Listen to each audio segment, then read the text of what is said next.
Fallout Equestria, Chapter 35, Called Dawn Light. I heard something about a town south of here being attacked, but details are sketchy. All I know is there haven't been any refugees showing up here, which means either the attack wasn't too bad or it was very, very bad.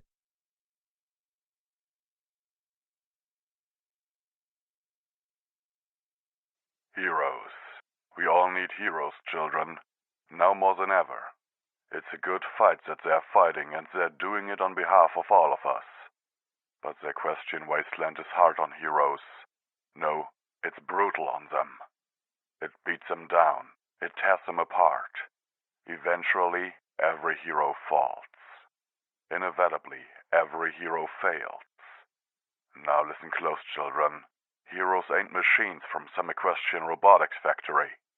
Heroes are ponies just like us, doing the things that we should be doing because there ain't no pony else doing them.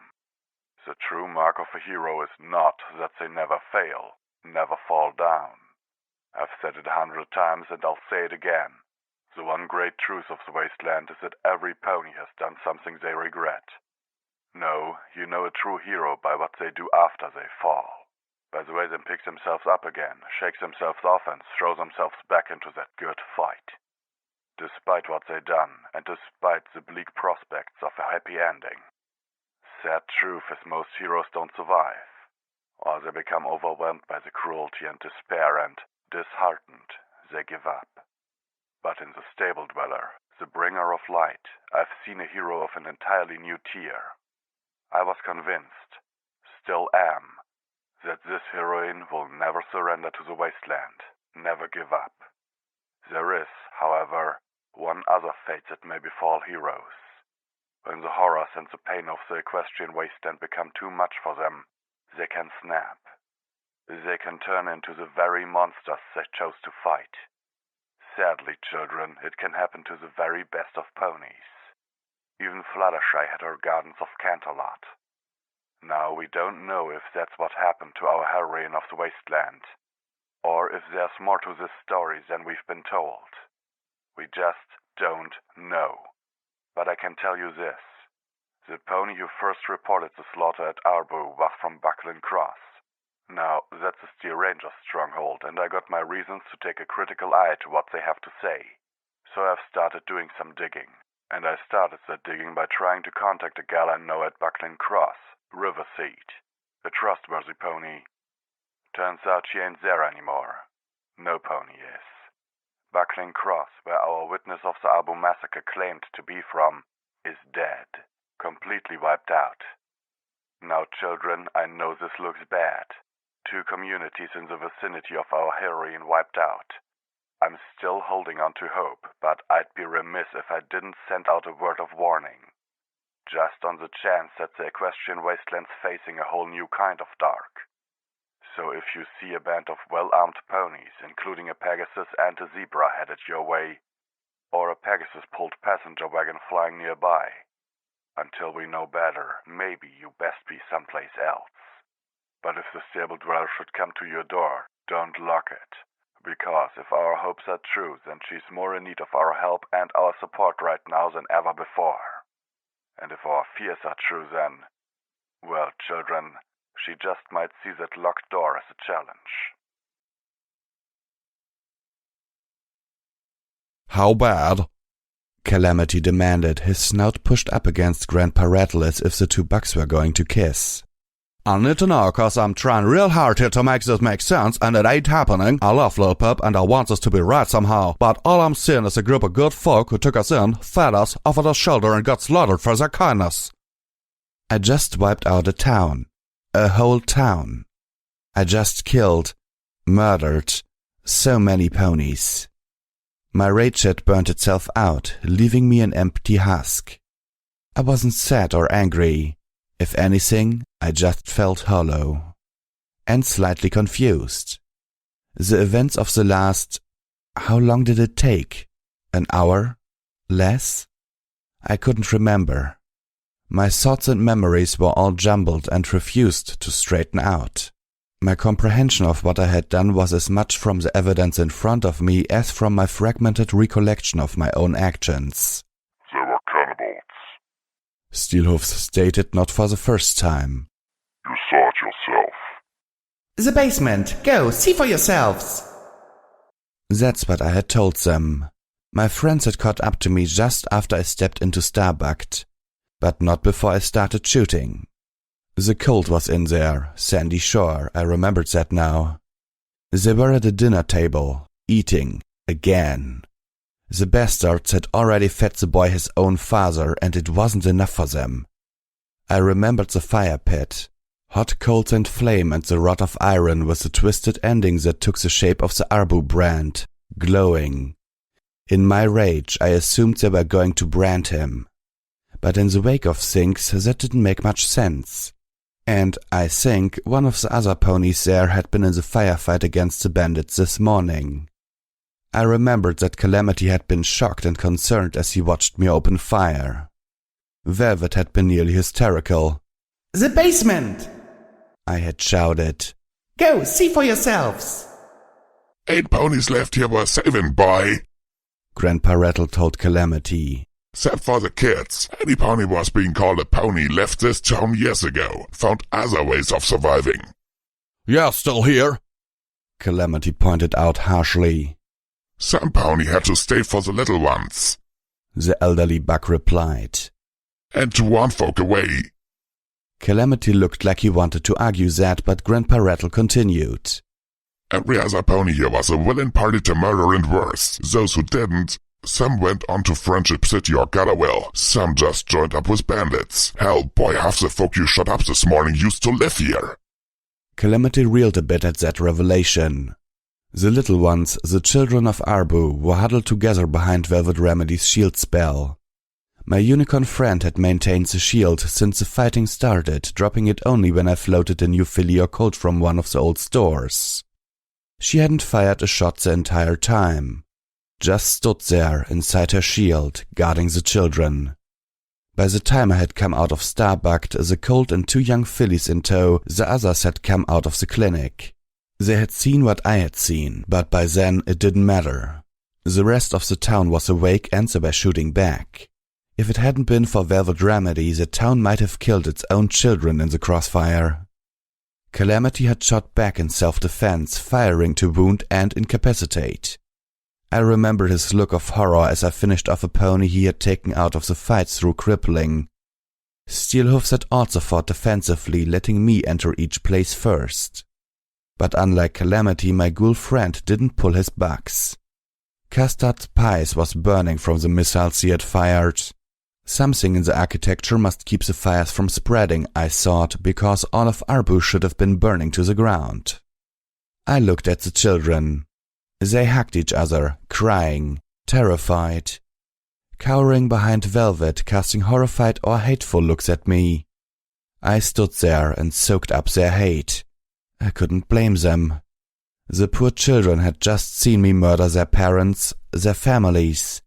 More than one heard their mother scream out rape as I first ripped their clothing from them, looking to see if they had taken the brand. I swallowed as the first feelings returned to my soul. Pain and self-horror at what I had done to these children. What I had let them see in the name of saving them. Oh goddesses, what damage had I done? There were 5 of them in all, plus a colt whose father I had killed. Plus 1 young buck with them, not much older than a colt. He was old enough to have his cutie mark, but his flank did not bear the mark of Arbu. He had eaten, knowingly, but he had been unable to bring himself to kill. I spared him. He could be saved. In the entire town he had been the only one, save for Grandpa Rattle and the children. Even in my rage, I hadn't wanted to believe that the whole town was vile. Surely, I kept thinking, there had to be a few more. Even just one? Now listening to Grandpa Rattle, I understood why, except for the young buck, each and every attempt to find a redeemable pony had failed. Calamity turned, trotting towards Velvet Remedy, barely casting a glance my way. He stared at the unicorn who had become his lover through the shield of magical energy she was maintaining around herself and the children. You said little Pip had a concussion, right? Could that explain all this? My Pegasus friend looked desperate. She's not thinking straight, not herself, right? That could excuse us. Velvet Remedy stared back at him through the glow of magic, eyes narrowing. She shouldn't need an excuse. I stared silently, watching my friends argue about my actions. Take sides. I was struck mute, like I was in shock. Only shock didn't feel this dead. My headache had returned. Actually, it had never left, but the pounding was getting worse now. Bad enough I couldn't ignore it anymore, not even with all that was happening. Pardon? Calamity asked, eyes widening. They were cannibals. Velvet Remedy snorted. Maybe it's hard for you to see, being so quick to eat meat yourself, but these ponies, what they have done is evil beyond the pale. Hey? Calamity shot back, raising his voice to match hers. I get that they were cannibals, put them right up there with Neopalooza on the list of places I ain't gonna settle down, and the fact that they fed me pony makes this a place I would never come back to and would be warning other folk about. I winced. Calamity, equating cannibalism to trading with slavers on the morality scale. But I would never go slaughter him for it. Calamity continued. Far as I can see, they only had bandits, raiders and the like, ponies who needed to be put down. Ugh! Velvet gasped in exasperation. There's some things you just don't do, Calamity. I'm not a naive stable filly anymore. I've seen how hard the equestrian wasteland is. I know that you have to do awful things out here. Looting dead bodies, okay. Killing monsters and vicious animals all the time. Other ponies, not as much as you like to, but yes. Even killing ponies is often and regrettably necessary. Velvet Remedy had been a stable dweller like me. She grew up with the same morality I did. Only, she had always held hers better than I had. The wasteland began to erode me from the first night out. Velvet's sense of right and wrong was made of sterner stuff than mine. And what she had seen in the basement was so far beyond what she could accept. But you treat having to kill them with respect. You bury them. Or, if you don't, you at least don't dance on them and urinate on their corpses. And you don't carve them up for snacks. You do what you must to survive, Zenith intoned softly. It was the first thing she had said since the shooting started. Velvet turned on her, eyes wide. Are you seriously going to side against little Pip on this with the argument of cannibalism, yay? Unlike Velvet and Calamity, Zenith's voice only grew softer. You cannot begin to understand what I let them do to me in order to survive. If they had put pony meat in front of me and told me to eat, I would have. It would not have been the worst thing I let them do, not even that week. Velvet took a stumbling step back from the dour zebra. Turning to Calamity. They didn't just kill bandits, Calamity. You saw the head of the preacher pony. They had it mounted on their wall like a trophy, and if they murdered him, how many more? I don't reckon I know, Calamity replied. Point is, none of y'all do either. They fed you the meat of ponies you killed, probably fed you the heart of one of them. Velvet Remedy continued. I ain't happy about that. And they've been selling it to merchants, spreading their filth across the whole wasteland. Velvet pointed a hoof towards the children clutching each other behind her. And they have been indoctrinating a whole new generation to do the same. Velvet, I said softly, too softly to be heard. Don't defend me, Velvet. You were right about me back in Audiobook. I am a murderer, a monster drowning in the blood of all the ponies I have killed. I'm the thing in the mirror, no better than a raider. Except, I wasn't, was I? These were bad ponies. They needed to die. I was saving ponies by wiping them out, wasn't I? Corrupted kindness, the little pony in my head said angrily. Arbu wasn't a town full of ponies, Velvet Remedy asserted. It was a cancer that needed to be destroyed before I could spread any further. Velvet, I said again, a little louder. Calamity was staring at her in silence. Neighing loudly, Velvet exclaimed, Arbu was mutated flesh that had to be cut away in order for the wasteland to even begin to heal. Velvet, you're scaring the children. My voice was soft, but just loud enough for her to hear. The beautiful charcoal unicorn turned, aghast, tears forming in her eyes as she looked at the terrified expressions on the faces of the fillies and colts behind her.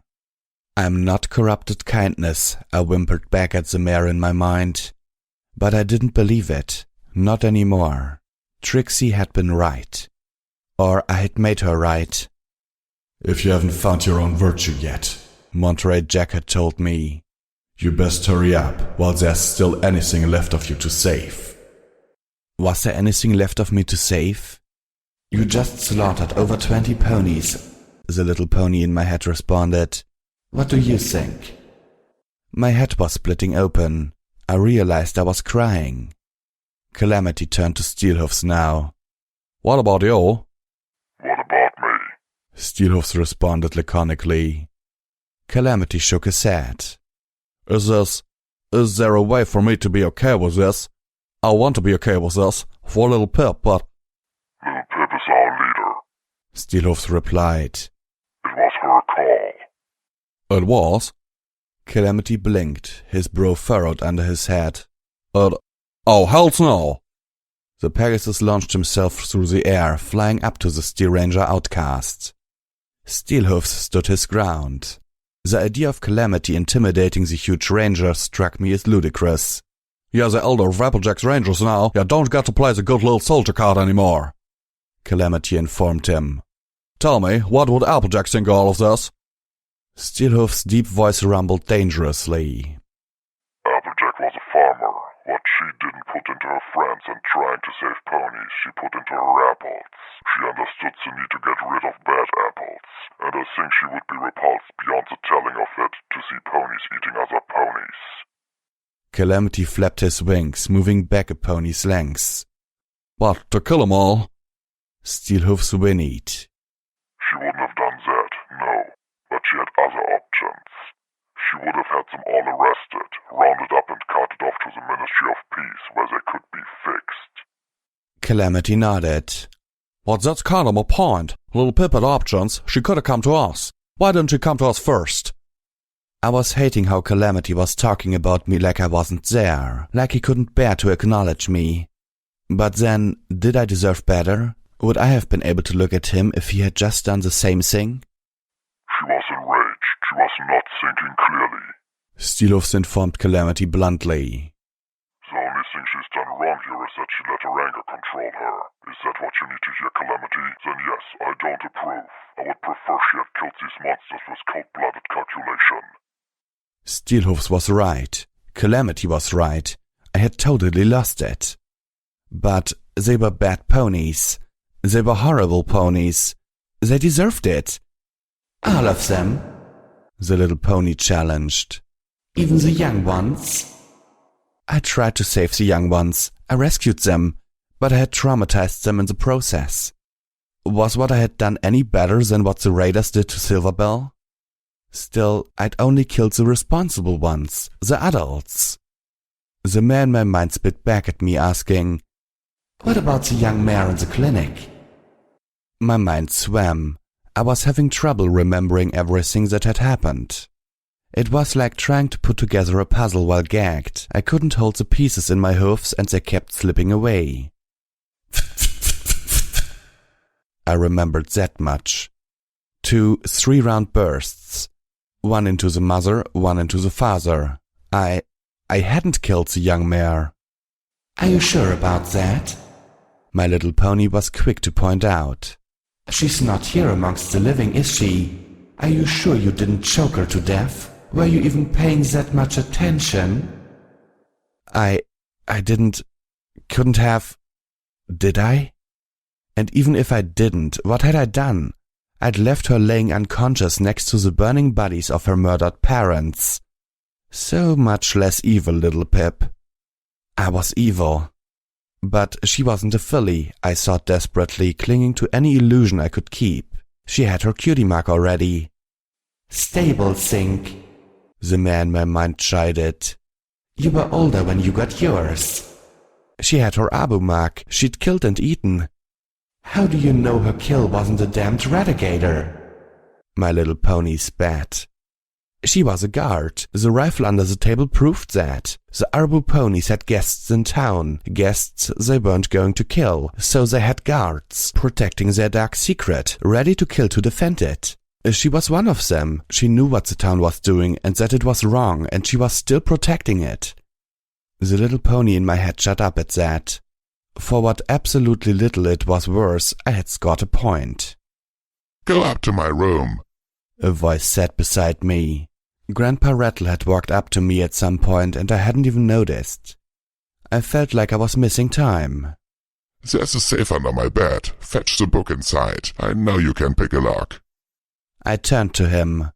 It was like he was forever away.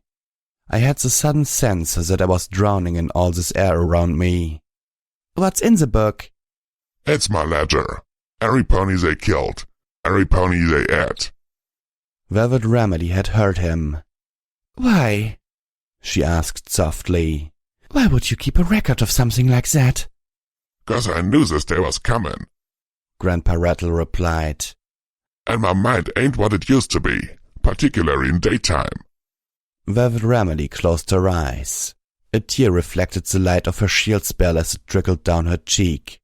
I didn't figure it would be folks like you, though. Grandpa Rattle added. Actually, He said, pointing at steel hoofs. I figured it would be him.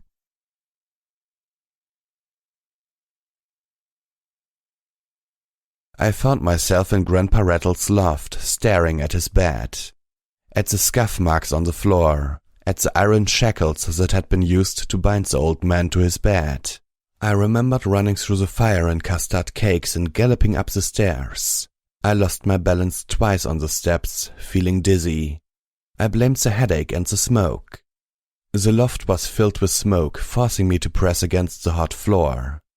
The heat was oppressive, but the fire wasn't spreading up the stairs.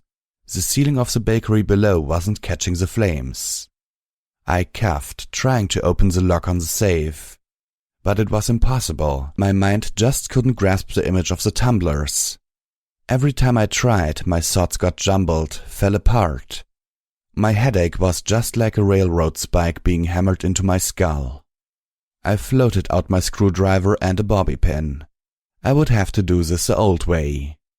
It was too hard. The lock was ridiculously difficult. Or I was just too messed up to function. After breaking 4 bobby pins, I gave up. I just laid there on the hot floor, coughing and hacking, trying to still my head. The coolness of the water talismans was washing over me, buffeting against the heat, keeping the room bearable. Why didn't you go to your friends first? The pony in my head would not let me rest. I don't know, I told her. Why didn't you talk to Grandpa Rattle? You could have gotten this ledger. You could have known for sure. But I did know. I had seen enough.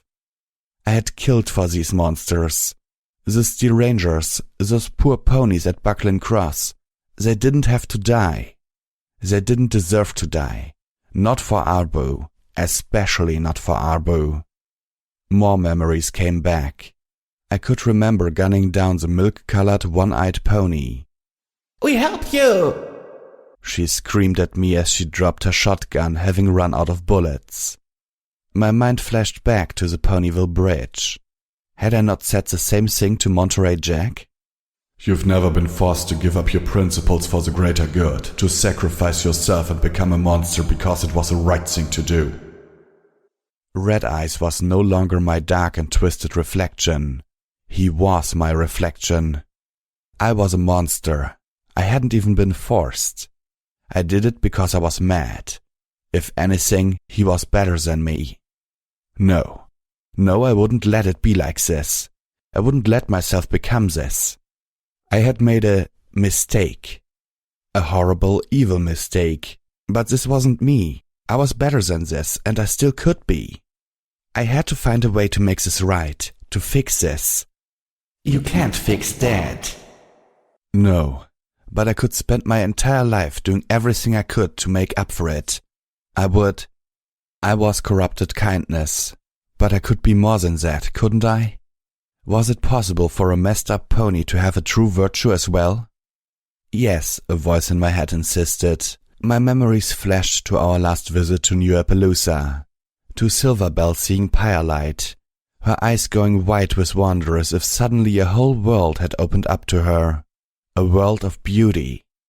That voice out of nowhere, "It was under E," took on a Philly's tone.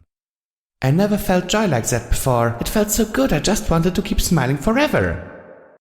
And suddenly part of me knew for sure. Call me crazy, but after we go, I half expect that Philly to spend the next few days trying to make New Appaloosa as pretty as that bird. That in that moment Silverbell had found her virtue. A real one, pure and true. And if the pony who had epitomized corrupted laughter could also be something greater, then so could I. My headache had faded. I glanced towards the window. The sky was getting lighter. Dawn was almost here. I'd been in this room for hours. How had I lost so much time? I pulled out another bobby pin. This time I got the lock open. It wasn't nearly as hard as it had been when I first tried it.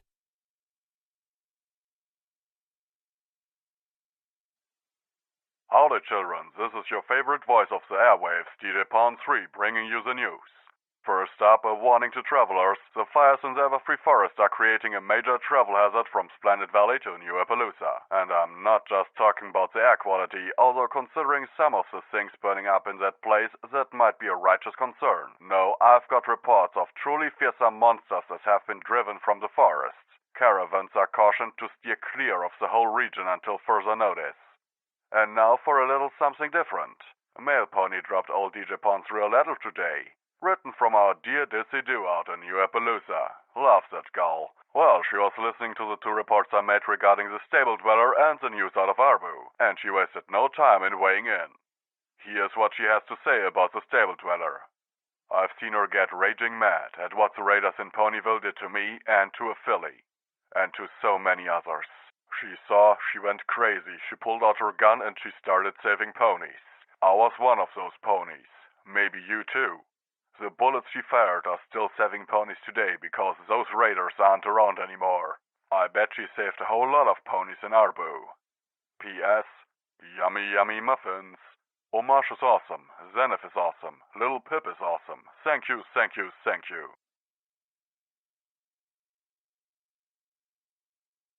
Took you long enough. Grandpa Rattle grumped as I returned with his ledger. Fall asleep in there? I set it down before him. I don't know. Well, I ain't got all day. He snapped, floating the ledger up. Dawn's almost here. Won't be lucid much longer. Velvet Remedy was called up with the children, singing a soft lullaby. She'd gotten most of them to sleep. At the elderly Buck's words, she stopped singing, turning to him. What do you mean? Grandpa Rattle looked to her without a trace of shame, as if he was too old and too weathered to be embarrassed about what he was saying anymore. Told you my mind ain't what it used to be. I've been kissed by Luna since I was old enough to have a cutie mark, but that don't help come dawn. Kissed by Luna? I asked, my actions apparently having not killed my curiosity. Grandpa Rattle regarded me. That's right. Means I'm clear-headed and more perceptive at night. A blessing from the goddess. Recent years means the nighttime staves off the dementia. The old buck floated the ledger in front of Calamity. Well, you gonna read it or not? The rust-colored Pegasus looked at the book floating in front of him, then shook his head, pushing it away. The book fell out of Rattle's levitation bubble, thumping to the ground. I don't need to, Calamity said, walking past Grandpa Rattle and up to me, staring at me. You did wrong, little pup. Says the pony who shot her because he thought she was a raider, Velvet Remedy whispered. Don't matter what that book says, he continued. You lost control. I know, I said softly. Calamity lunged at me.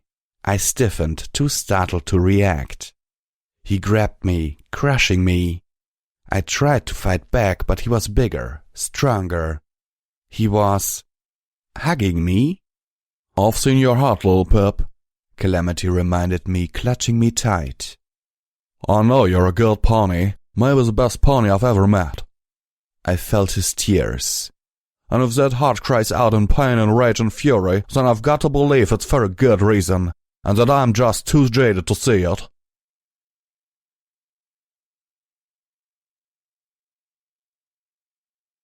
The early morning breeze washed through the Sky Bandit. 6 children, 1 young buck, and Grandpa Rattle all accompanied us, scattered about on the benches of the passenger wagon. This was the second time in 200 years that it had felt full, even though there were still plenty of empty benches. Velvet Remedy had been nothing less than amazing in getting the fools to come along with us. We were taking them to Friendship City, some place they would be safe. Surely a place called Friendship would take them in. And if they needed persuading, I had a water talisman to offer. Now Velvet Remedy's attention was on me. Her horn was glowing as she looked into my eyes. If it would make you feel any better to claim temporary brain damage, I could probably give you a doctor's note, Velvet chided. Your concussion was less than 16 hours ago, and what you've done since is pretty much the opposite of rest. It's at least 3 days' flight to Canterlot, I reasoned. I rest on the way. My headache was back, although not as bad as before. I hadn't been able to eat, but I really didn't want to. I wasn't sure I could ever eat again. I would never put meat in my mouth for as long as I lived. Velvet nuzzled me softly. But you shouldn't. Need to excuse yourself, I mean. You didn't do anything wrong. She took my face in her paws and made me look into her eyes. I know you, little Pip. I can see that you've been bucking yourself to pieces about this ever since it happened, possibly even while it was happening. You're not a monster. You're not a villain. You're a mare who loves ponies and cares about them, and who had finally seen too many hurt too badly to stand it any more. Goddesses, if we were only all like you. Velvet? Something in her voice worried me. She looked down, dipping her horn. If any pony is a monster here, little Pip, it is me. What? No, that's... Yesterday you killed a bunch of ponies who were murdering and eating other ponies, she said softly, a tone of real sorrow in her voice. Yesterday I put the life of my pet above the life of a pony. I shook my head quickly, and now it was my turn to make her look into my eyes. You put the life of a beloved member of our group, a thinking and feeling creature, above the life of a pony who had shot her. Velvet Remedy gave me a wet, grateful look, but said nothing. What are these marks? Steelhoofs asked Grandpa Rattle. Calamity may have neglected the ledger, but the leader of Applejack's Rangers was giving it a close inspection. Say what now? Grandpa Rattle asked. Hey, how did you get my ledger? You gave it to me. Steelhoofs said evenly, patiently. Oh. He looked around. We're leaving Abu, ain't we? This was not the first time Rattle had seemed surprised in the change in his surroundings. Yes, Steelhoofs said. Now, if you please, what are these marks? Grandpa Rattle peered at the ledger. That says how many times I warned folks off before the others killed them. 1 mark for each time I told him I have a shotgun. I see. For him to keep such records of his attempts to help. Zenith leaned close, whispering to me. I suspect he was not expecting rescue at all. He was preparing his defense. Grandpa Rattle turned his appraising gaze to Steelhoofs. You're him, ain't ya? Steelhoofs looked up from the ledger. Excuse me? You're Paladin Steelhoofs, he exclaimed. I remember ya. You're that girl my daughter kept lusting after. Velvet Remedy's ears perked. I stifled a laugh. Steelhoofs nickered and tried to turn his attention back to the ledger. You must be mistaken. No, you're just none too perceptive, Grandpa Rattle insisted. Never knew she was even there. Always pinning for Applejack. Steelhoofs looked up abruptly. Do I know you? Scribe Rattle. Grandpa Rattle paused. Former. Left after my daughter got pregnant.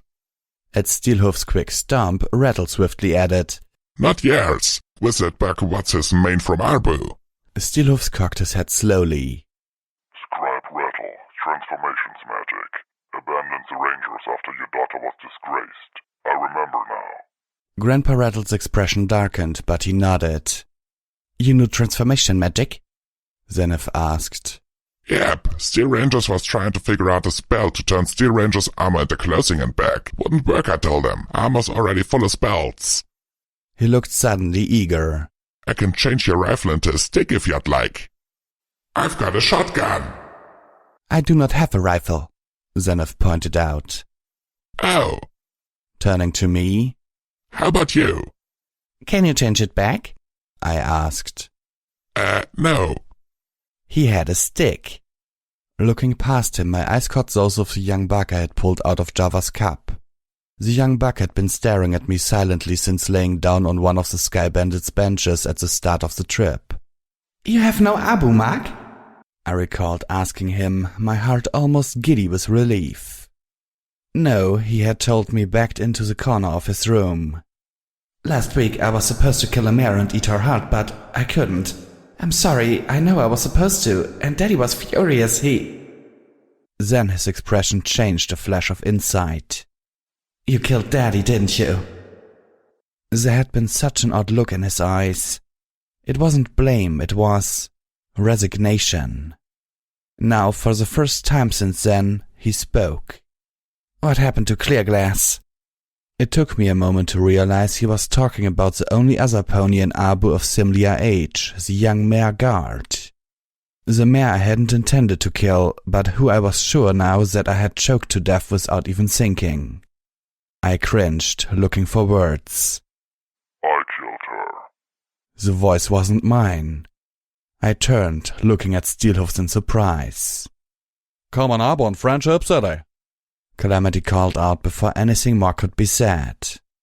This time let me do the talking, Velvet Remedy said to Steelhoofs. Your diplomacy leaves a lot to be desired. The ghoul nodded wordlessly. The events of the night before were weighing heavily on him, and for him Arbu was not the heaviest burden. I got up, steadying myself as I was hit with an odd dizziness. It passed, and I moved to the window, staring out at the Pony of Friendship, a huge statue made of greened metal that stared out over the Manhattan harbor. Living inside that metal structure surrounded by water was an entire town of ponies. I could see lights pouring out from tiny holes where the metal had rusted through. Friendship City.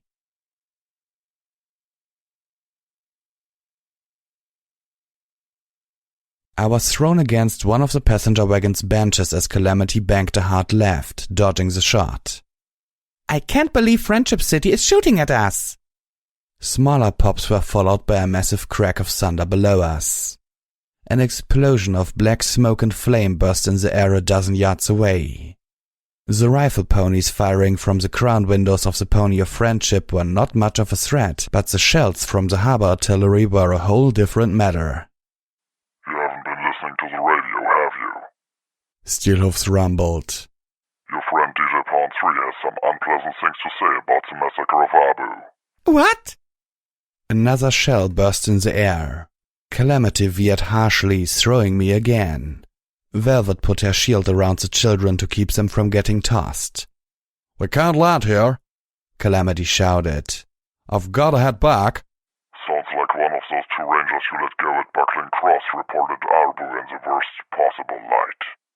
Steelhoofs informed me bitterly. I was dying inside.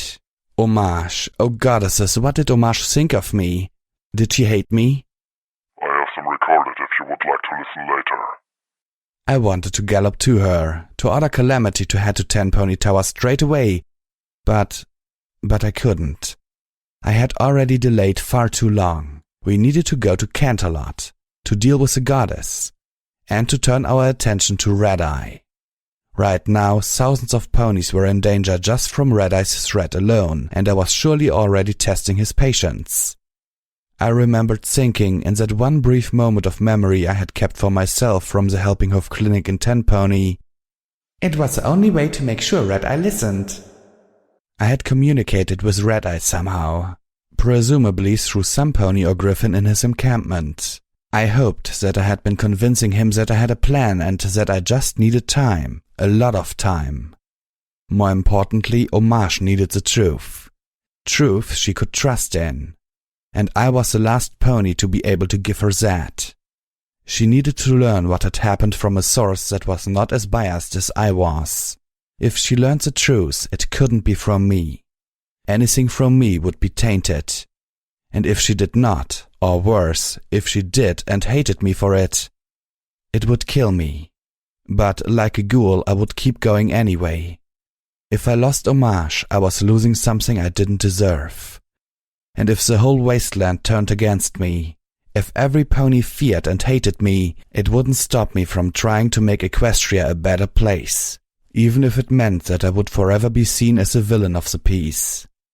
Calamity flew us away from Friendship City.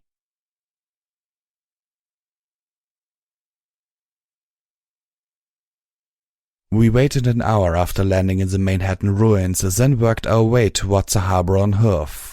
The rest of us stayed behind, watching from an observation platform as Velvet Remedy led the survivors out onto Friendship Bridge. Her horn was glowing. Behind her floated Elder Cottage Cheese's life support capsule. Firelight perched on top, enjoying the ride. Friendship Bridge was a drawbridge that had once extended all the way from Manhattan to the island. I was astounded how close to intact it still was. There were gaps, but none looked longer than 100 yards, and there were rope bridges spanning the collapsed sections. How did they do that? I mused, staring at the extensive rope bridges through my binoculars. It seemed like an incredible feat even for unicorn magic. Calamity tapped my shoulders, then grinned and fluttered his wings. Oh, duh. At some point, Friendship City had become home to at least one Dashite. Through my binoculars I could see that the ponies of Friendship City had fouled the Manhattan half of the lifting bridge, locking it flat, and had re-engineered their half so that they could control it. As I watched Velvet Remedy, Grandpa Rattle and the children approached the far end on the Manhattan side. It had to be Velvet, and it had to be her alone. DJ Pound3's warning had painted Zenith and Calamity as signs of danger. And only Velvet Remedy had the diplomatic skills to talk the ponies of Friendship City into letting the survivors in. Well, not exactly alone. She had Firelight. I was suddenly reminded of how much solace Firelight had given me in Philadelphia. In the crumbling ruins of the building behind us, Zenith was talking softly with Steelhoofs as she built a cook fire. You were swift to condemn those who eat the meat of other ponies, she said softly. I'm a ghoul, he replied. And I am a zebra, she responded. And like the medical pony, a vegetarian. Yet you took greater offense to the survival tactics of Arbu than I did. Why is that? Zombies eat the flesh of ponies because they are monsters. The zebra nodded sagely. I see. We watched and waited. They were far away, but I thought I could see Velvet Remedy lifting her hoof. There was, I had been told, an intercom that would allow her to speak to the guards on the island. If they were willing to listen.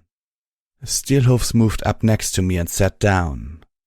Calamity, mind if I talk to Little Pip alone? Calamity looked at him for a moment, then nodded and flew off to where Zenith was cooking. I looked to Steelhoofs nervously. Clear glass?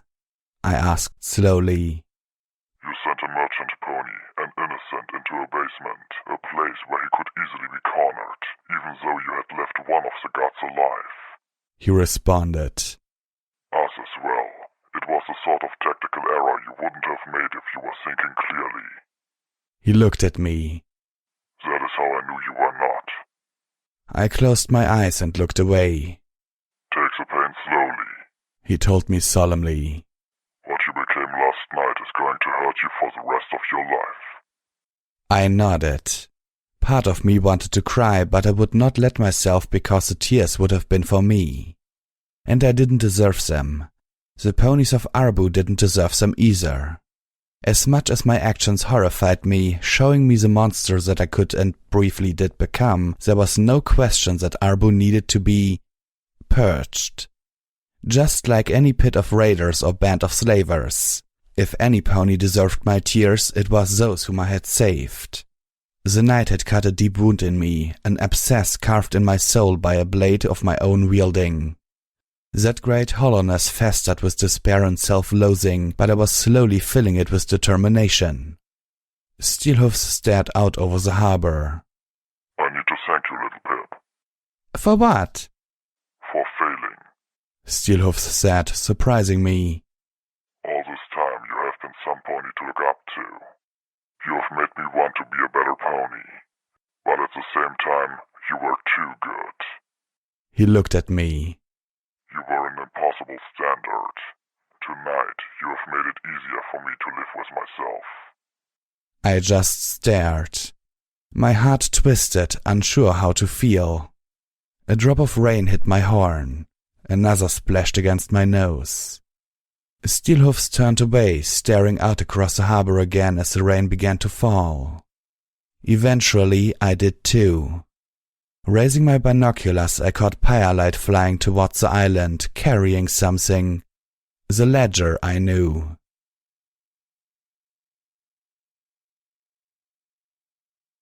Good evening, this is DJ Pawn 3 and have I got news for you. Major update on the situation at Arbu and Buckland Cross. My associate spent the last few hours talking with a merchant who was at Arbu and saw much of what went down. First and foremost, let me say hallelujah. Sounds like our wasteland savior hasn't fallen to the darkness after all. Maybe stumbled a bit, but listen to this. The ponies of Arbu were cannibals, folks. That's right, they ate ponies. And, as if that wasn't sick enough, they've been selling pony meat, claiming it was Relegator meat. Eaten a Relegator kebab lately? You sure about that? Great goddesses, and I thought I'd seen all the fucked up shit this wasteland had to serve up. Well, it turns out our stable dweller discovered the truth. Unfortunately, here's where things get sketchy. See, when our heroine showed the merchant what she had discovered, the good pony hightailed it out of there and didn't look back. But what the merchant could tell us is that before this shit went down, the ponies of Arbu were treating our heroine to a meal and a place to sleep. And yes, children, you guessed right what was on the menu. But before she knew the truth, our heroine tried to help the ponies of Arbu. She went to Buckland Cross to negotiate for clean, purified water for the town. And the rangers on that broken bridge started firing on our heroine before she even got into shouting range. According to the merchant, it was quite the light show.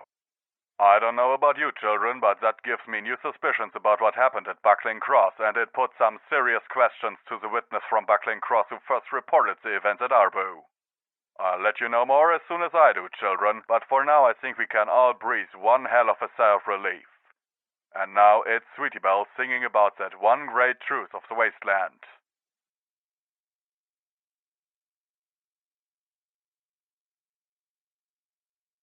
It rained for the next 2 days straight. Water was still falling from the sky in sheets as we flew over the foothills that slowly climbed up towards the base of the mountains. Dark cliffs shot up abruptly to loom over the landscape. Somewhere up there, obfuscated by the rain, were the ruins of Canterlot, the former capital of Equestria. We were all soaked to the bone, but Calamity had suffered the most by far. I shivered from the cold. My armored stable utility barding was pasted to me like a second skin, the fur of my coat trapped between it and my real skin in a most unpleasant way. But still, I was better off than I had been in days. This morning was the first that I had been without headaches. For the first time in days, I felt I was actually thinking clearly. Velvet Remedy proclaimed my concussion gone, but still wanted me to rest. I'd been doing nothing but resting since she had returned from Friendship Bridge. Alone, save for Firelight. Friendship City had proven good to its name and had taken in the refugees from Arbu and Cottage Cheese as well. They hadn't asked for any payment, any compensation. They just wanted to help. The way ponies were supposed to. I had sent Firelight to them with one of the water talismans. Not as payment, but as a gift. The other water talisman was now safely installed in Stable 29. Star Paladin Crossroads had been talking about rebooting the Crusader when we left. With the override codes, Cross was convinced they could rewrite the Crusader's programming, turning it into an obedient and beneficial custodian. She still hadn't decided what to do about Buckling Cross. Steelhoofs gave her some advice but left the decision up to her. I believe his diplomatic failure had left him wanting to distance himself from that place. I stared at my forehoofs.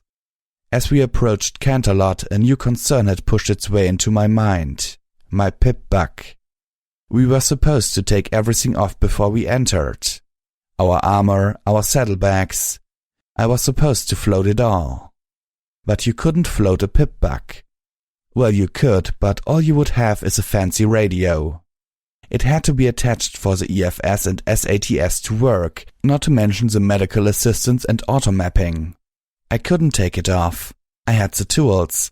But without it, I would be at a fraction of my usefulness in the most dangerous place we had ever set hoof into. Could I do that?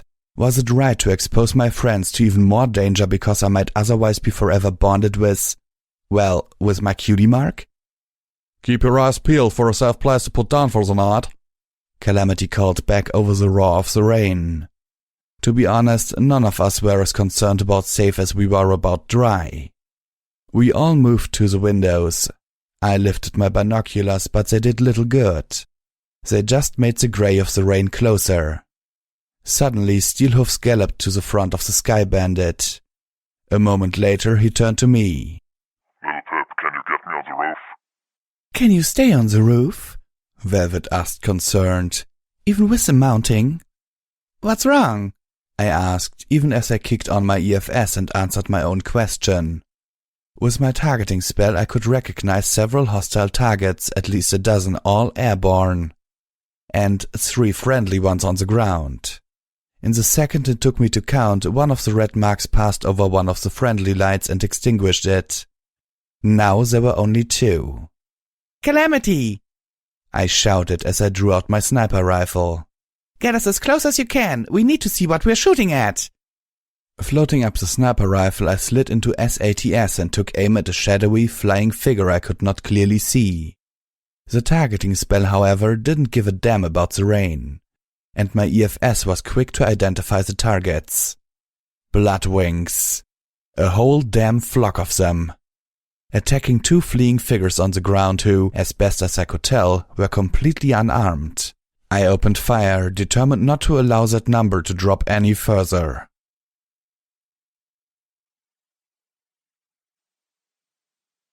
Hello out there, any pony awake? It's time for a special late-night edition of the news. I have with me, communicating over broadcaster, one Grandpa Rattle, longtime resident of Arbu and new citizen of Friendship City. And he's here to set the record straight. The whole pony about what went down 3 nights ago.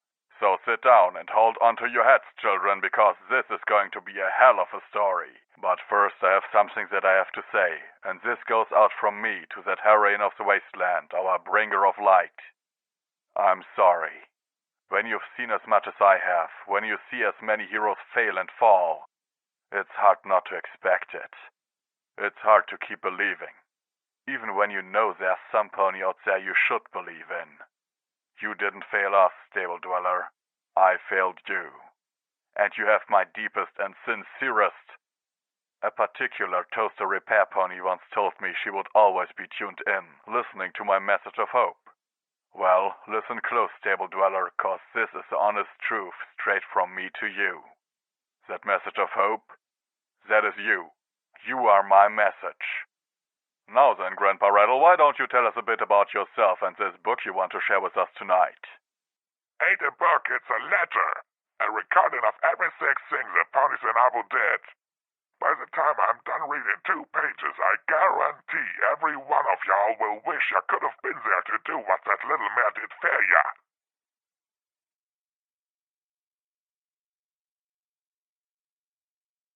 Footnote. Maximum level.